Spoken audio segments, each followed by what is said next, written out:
The third episode of C, Fresh Blood, nevertheless doesn't explain the reason why humans, forced to depend on their heightened non-visual senses to survive, might refrain from bathing. I mean, even if that they had acclimated to this kind of sense, wouldn't their own earthy stench become at least somewhat uncomfortable?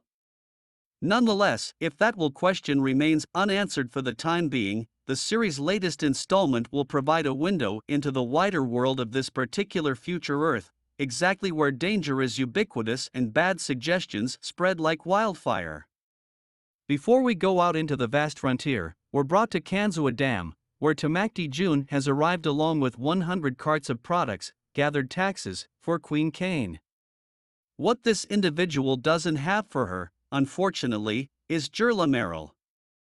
Jun accepts his failing and the execution this entails, only requesting that he be allowed to destroy himself. This provides Kane to tears, albeit not to the idea of sparing her witchfinder, since Tamaki Jun's inability to capture the particular heretic threatens Kane's entire empire, with Merrill being a veritable god running around the region creating more seeing eye gods. As if in order to prove that having a view does elevate one above their colleagues, Haniwa shows off her new bout of Baba Voss, Jason Momoa, while hunting turkeys, the tool she created due to books, bequeathed simply by Merrill.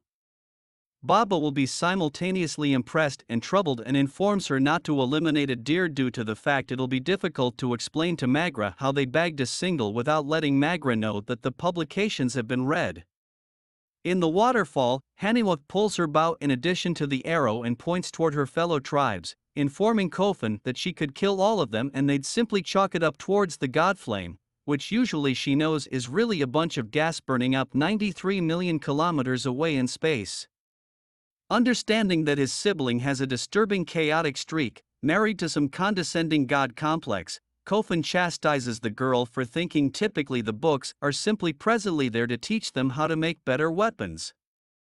Haniwa is also excited about the entire world atlas she has, and the prospect of Conference Merrill, which shows her that their particular river leads to the particular Mississippi River, which there's a commercial town called Maryland, likely typically the geographic location associated with Queen Kane's Kanzua Dam.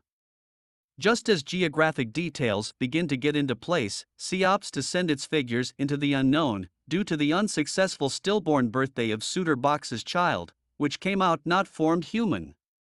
Gether blames Baba Voss, Paris, and the remaining witches for this crime. Everyone else recognizes that to be the byproduct of incest, which by itself has come about since the insular villages' rates are too small, leading to inbreeding.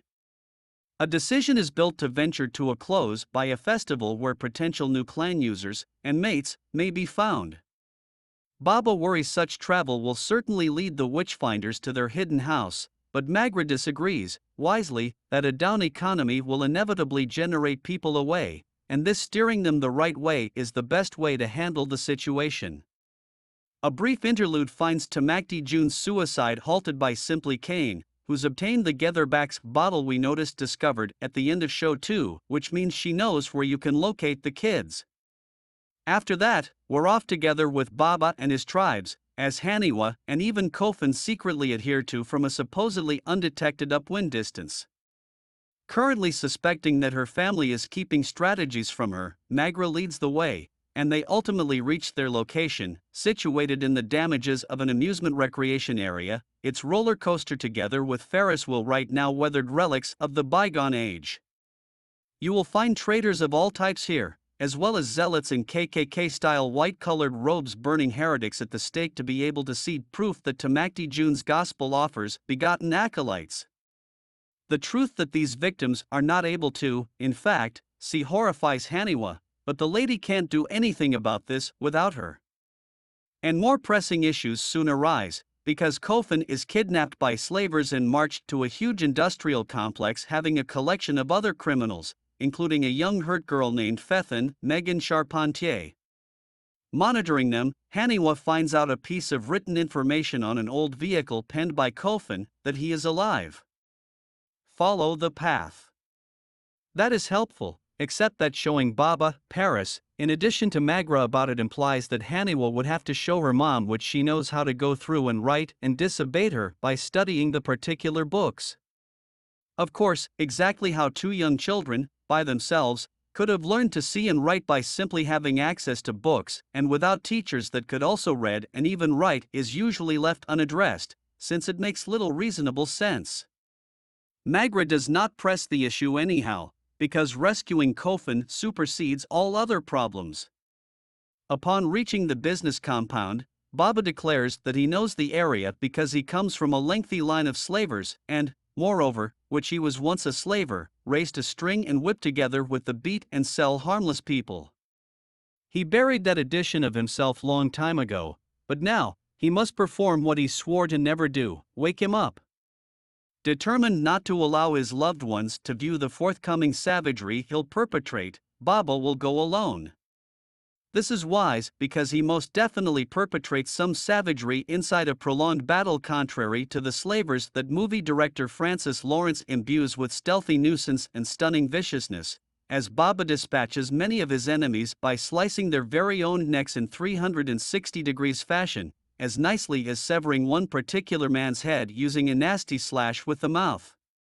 More exciting than such gruesomeness is Lawrence's workplace setups of the combat alone, which involves Baba making use of unique maneuvers determined by his loss of sight, be it putting sand pebbles on the floor to hear others' motions, sliding his knife across the floor in order to fool enemies regarding his location, or even following ropes tossed by adversaries to find out their whereabouts. No quantity of cleverness, nevertheless, allows Baba to undertake this slaughter as a whole secret, even though Kofan obeys his dad's commands to protect his eyes. Haniwa shows up at the 11th hour to take out a bad man with one of her arrows, thus demonstrating that she's seen the woman father's homicidal character. Apologies follow through Kofan to Magra, but she sections away, anguished. Magra anger subsides as soon as back at the town, as Kofan notifies her that everything he's read and seen over their 17 summers can make him want to work. Haniwa, on the other hand, confesses that what she has read, as well as her power to kill, tends to make her want to keep even though she is scared of what she actually is and can do. When confronted with such honesty, Magra announces that it is finally time to inform the kids, and also Baba and Paris, about Gerlameril, a man whose amazing benefits were consumed simply by power.